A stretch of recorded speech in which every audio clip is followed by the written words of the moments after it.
Idol, yan yung kubo natin. Yan, natulog na rin yung mga iba nating manok. So yan mga idol, no? So dito mga idol, no? Ito yung nilinisan namin kanina mga idol. Para pagtaniman na ng gulay, talong, okra. So dito may area talong. So yan yung tuta namin. Yung tuta na tulog. Dito na rin yan matutulog ngayon yung tuta namin. So yan, andito pa rin yung iba nating mga alagang manok mga idol.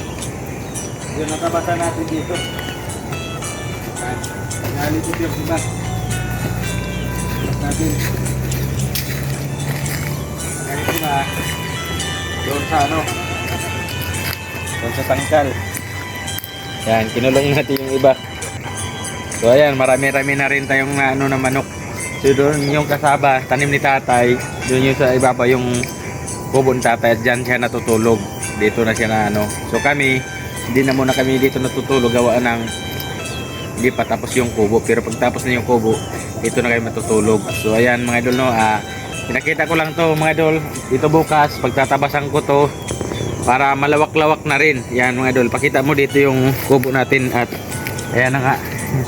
So itong area na to, kaya may mga puno to kasi hindi ko to pinutol para may pagsilungan ng manok. So yun mga idol, maraming salamat nga pala sa patuloy niyong suporta at sa ating video. Salamat po, God bless po sa inyo. So malaking tulong po yan sa amin. Bye bye. Yay!